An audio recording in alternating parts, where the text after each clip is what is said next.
Mario Labrec, salut. Salut, Comment ça va? ça va toujours bien? Ben, good. Mario, ça fait longtemps quand même. On pourrait dire que tu es un vétéran de l'immobilier.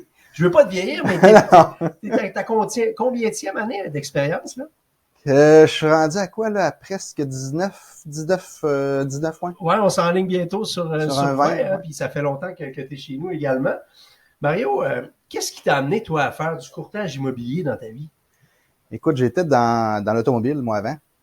Quand j'ai commencé, mon père avait un garage. Quand j'ai commencé, j'ai tranquillement amené la vente et l'achat d'auto.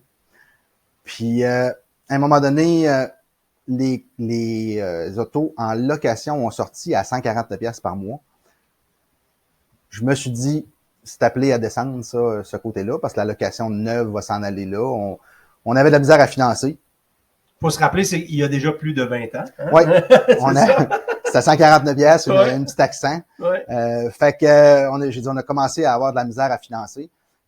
Fait que j'ai tranquillement regardé pour d'autres choses. Pour aussi, dans l'immobilier, je me suis dit aussi, c'est pas moi qui finance l'inventaire. Tu as moins de comptes à rendre bancaires, tu as moins de bebelles à faire de ce côté-là. Ouais. Fait que j'ai fait le virage tranquillement, j'ai fait mes cours, passé l'examen, puis j'ai switché. J'aime bien ça. T'aimes bien ça. Oh oui. Tu as quand même connu plusieurs marchés là, en presque 20 ans. Qu'est-ce que tu dirais du marché des 2 dernières années? Qu'est-ce que je dirais du marché des 2 dernières années? Écoute, moi, je suis un de ceux qui pensent que l'immobilier va continuer quand même de monter, peut-être pas en flèche comme ça monte là, comme ça l'a monté, mais je suis quand même de ceux qui pensent que ça va continuer de monter. Pourquoi? Parce que Québec est une région assez stable, Ouais. fonctionnaire, compagnie d'assurance, tout du monde. Je m'amuse à dire des fois à des clients, nomme-moi une compagnie qui peut mettre 1000 personnes dehors demain matin à Québec. Il n'y en a pas. Non. Il y avait la Daishowa dans le temps, mais il y en a plus. Là. C'est effectivement l'économie de la grande région est quand même stable depuis longtemps. Puis malgré les crises, malgré les différents marchés qu'on a connus, l'immobilier a quand même toujours été stable, là, malgré tout. Oui, oui. Puis c'est à cause de ça, mais on n'a pas nécessairement de bulle comme certains peut-être le disent. À Québec, on est chanceux de ce côté-là. Si on s'en va juste à Montréal, on a une grosse différence en partant. On s'en va dans l'Ouest, on en a une énorme différence. Ben, nous autres, on est chanceux pour ça. C'est plus des corrections de marché qu'on a, nous autres, que des bulles. Effectivement, même si les acheteurs se disent peut-être hey, ça a augmenté de 15, 16, 20 dans certains secteurs, quand on se compare, je le dis souvent dans les capsules de statistiques, quand on se compare aux autres grandes villes ou aux autres villes canadiennes, on est quand même assez abordable dans le Grand Québec. C'était probablement le problème, c'était le 15-20 de moins et non de plus. Effectivement. Tu sais, c'est complètement logique le prix qu'on a présentement. Tu sais, moi, souvent, je fais la comparaison en disant, ben, ça coûte combien la bâtir? Puis combien elle vaut aujourd'hui? C'est semblable. Ouais. À partir du moment où c'est pas semblable, on a un problème. On a un problème, effectivement. Puis il devait y avoir un rattrapage, surtout avec l'augmentation des matériaux. C'est le coût de reconstruction. Écoute, il y en a un qui parlait ce matin, là, il fait de la neuve. Je pense que c'est Bonneville. Ils font de la neuve. Il dit, on fait 10 maisons par semaine. On commence la maison, on ne sait pas comment est-ce qu'elle coûte. À la fin. À la fin. J'ai vu ça aussi. C'est assez exceptionnel. Il n'a jamais vu ça, lui, là. C'est vieux, Bonneville, là. Oh, oui, c'est une compagnie. C'est de père en fils, là. Exact. C'est vraiment gros.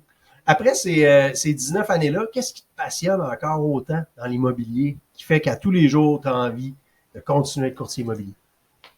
Je dirais que, justement, à tous les jours, c'est jamais pareil. Ouais. Non, mais c'est la réponse que vient, ça, souvent. Il n'y a pas une journée qui est pareille, c'est vrai. Puis, pas pareil, puis il faut être prêt aussi à l'imprévisible. Il faut être prêt à changer. Tu roules, tu reçois un appel, tu reçois un message, tu reviens de bord. C'est constamment ça. Comment tu fais, justement, je t'amène sur un côté un petit peu plus personnel, comment tu fais pour gérer l'imprévisibilité avec une famille aussi nombreuse, avec les enfants que tu as?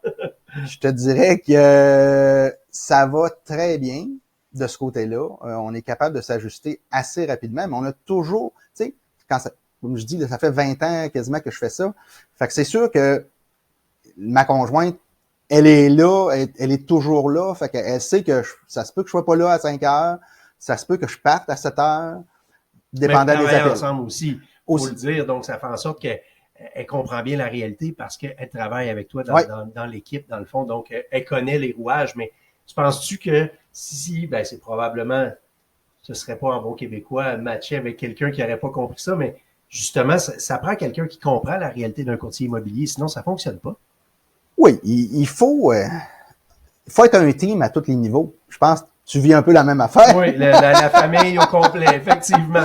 Faut être un team. Il faut être un team à tous les niveaux, puis comprendre que l'autre, des fois, a besoin de son temps à lui ou de leur temps à eux. C'est d'ajuster tout ça. C'est pas quelque chose... Si t'as de la misère à faire ça, tu resteras pas dans l'immobilier. Effectivement. Si tu as besoin d'un 9 à 5, stabilité, toute prévisible, c'est pas pour toi. Ça ne fonctionnera pas. Point final, c'est clair. Qu'est-ce qui définit, selon toi, encore là, je reviens avec ton expérience, mais qu'est-ce qui définit un bon courtier immobilier? Pas juste dans le marché actuel, là, qui est un peu fou, comme on a parlé, mais c'est quoi être un bon courtier immobilier? C'est une bonne question parce que moi, je suis peut-être pas comme tous les courtiers immobiliers qui vont répondre d'autres choses, mais chaque personne, chaque client est particulier, va fitter avec moi et ne fittera pas avec un autre courtier. Et vice-versa. Il y a des clients que je rentre des fois, puis ça va paraître bizarre ce que je dis là, mais j'ai pas le goût de les avoir comme clients. Parce que j'ai l'impression qu'ils me comptent des menteries, parce que j'ai l'impression qu'ils disent pas la vérité, parce que, bon, le match fit pas, tout simplement. Ben, c'est pareil d'autre côté, le client est pareil aussi. Ben, c'est un travail qui est très basé sur l'humain.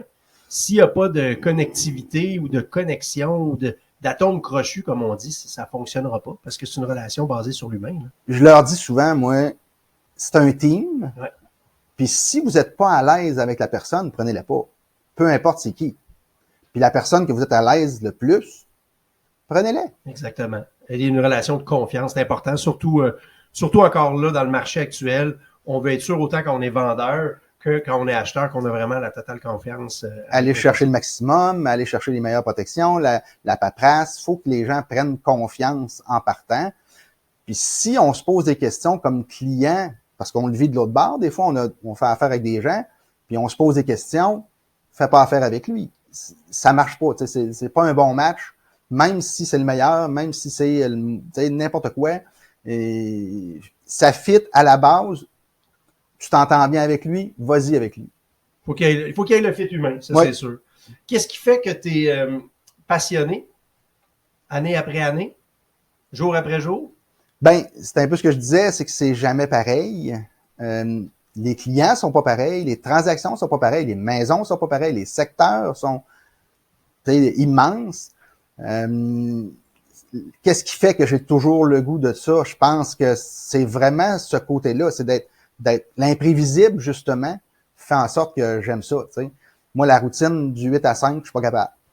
J'ai jamais été capable. Jamais été capable. Même dans ton ancienne vie. Écoute, j'ai commencé à travailler, j'avais 14-15 ans au McDo. S'il y a une place que tu n'as pas de routine, c'est au McDo. T'sais, une journée, tu fais 4h à 7h, le lendemain, 9h à 2-3h du matin. Tu as besoin de changement. Il ne faut pas que ça soit trop pareil. Sinon, c'est pas intéressant. C'est pas moi. Dis-moi donc, comment je te dirais ça?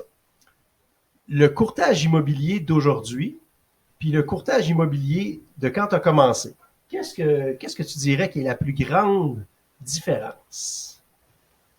La plus grande différence, là, mettons 20 ans. Écoute, c'est une mauvaise de bonne question. Il y a beaucoup de compétition. Il y en avait dans le temps aussi, mais Internet fait un gros changement à ce niveau-là et ça change constamment aussi. Contrairement à là, 20 ans, puis même ceux qui sont là depuis plus longtemps, 30 ans, 35 ans, ils n'ont pas vécu ça dans ce temps-là. Ils ont suivi leur cours, ils ont fait leur chose, puis c'est resté de même pendant 20 ans. Là. Ouais. Fait que nous, oui, j'ai connu ça comme ça, mais assez rapidement, Internet est arrivé.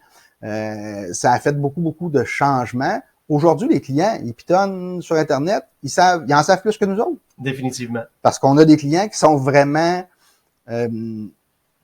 pas tannant, mais dans le sens où ils veulent l'information et ils vont la chercher, l'information. Indisponible. Puis la plupart sont au courant de comment ça fonctionne aussi. Fait que si, comme courtier, t'es pas capable de suivre, t'as un problème. T'as un problème.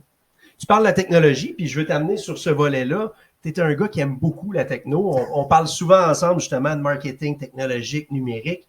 Tu t'es lancé dans une nouvelle aventure dernièrement. Tu fais des podcasts, tu fais des vidéos. D'ailleurs, je te sors pas tant que ça de ta zone de confort parce que tu en fais déjà. Si les gens te suivent sur les médias sociaux, peuvent le constater. Qu'est-ce qui t'a amené à dire, ben, je vais l'essayer, de me lancer là-dedans? Parce que c'est pas tous les courtiers, là. Tu es dans les précurseurs, ceux qui sont lancés déjà dans les podcasts, là. Ça fait longtemps que j'en parle, tu sais. Ça fait Ouais. longtemps que j'ai le goût. Ça fait longtemps que je me dis, je vais le faire. J'ai un défaut, je veux pas le faire à moitié. Ouais. Fait que j'ai toujours attendu, puis placer mes pions tranquillement, monter et faire un peu un studio. J'étais un peu maniaque à ce niveau-là. Ouais, puis t'es bien équipé, là. On va se le dire, t'es bien équipé. C'est ça, mais c'est du temps aussi. Ouais. Fait que, tu sais, faut pas mettre de côté la profession de courtier immobilier. Oui, tu ne deviens pas une vedette de la télé, là. C'est pas ça Non, l'objectif. pas partout. C'est pas là qu'on va faire de l'argent. Parce qu'avant de faire de l'argent sur YouTube, exemple, on en a pour un bout. Oui, effectivement. Mais l'idée, c'est que les gens me connaissent d'une autre façon. L'idée, c'est que les gens voient comment j'interagis. Puis justement, s'ils sentent qu'il peut avoir un fit, ben, ils vont peut-être avoir le réflexe de t'appeler ou de t'envoyer un message, un email pour dire ça m'intéresserait peut-être de te rencontrer pour mettre ma maison en vente. Ou juste des conseils. Des conseils. Il y a des gens qui ont leur maison à vendre par eux-mêmes. Ouais. Il y en a beaucoup. Qu'est-ce qu'ils font? Ils pitonnent, ils veulent avoir des infos, ils veulent savoir comment ça marche, le certificat de localisation, nanana. Bon, ils se servent de ces capsules-là. Définitivement. D'ailleurs, le temps passe vite. Si on veut en savoir plus sur tes capsules, je te fais une plug là, comme ça.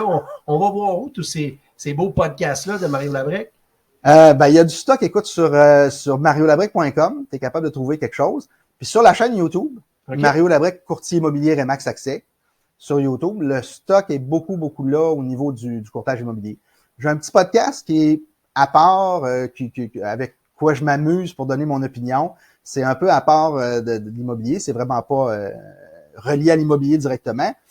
Je donne mon opinion sur à peu près n'importe quoi quand ça me tente. Tu t'amuses avec ça. Oui. C'est vraiment un podcast d'amusement pour moi, m'asseoir devant un micro puis raconter qu'est-ce que je pense des camionneurs. OK. Bon, des bebelles comme ça, tu sais. Fait que Oui. ça donne une idée que ça s'adresse pas à tout le monde, peut-être. Ouais. Mais en même temps, j'ai décidé de le faire, le saut, je l'ai fait. Facile de me trouver là aussi. Là, si vous faites une petite recherche sur YouTube aussi, on peut me trouver assez facilement. Ou sur Mario Labrec courtier.net. .net. Mario Labrec courtier.net. Fait que, tu parlais de technologie, ce qui a changé beaucoup dans les 20 dernières années. Tu as adhéré à tout ça. Tu as plusieurs sites web, tu as plusieurs podcasts. Donc, tu es vraiment, puis tu as toujours été d'ailleurs un courtier qui est à la fine pointe de la technologie. Mario, ça fait un plaisir. Je sais pas si tu te rends compte, mais ça fait plus déjà de 10 minutes. On va se donner rendez-vous si ça te tente dans quelques semaines pour une deuxième capsule. Qu'est-ce que tu en penses? Aucun problème. À bientôt, mon cher. Ça me fait plaisir. Bye bye. Bonne journée.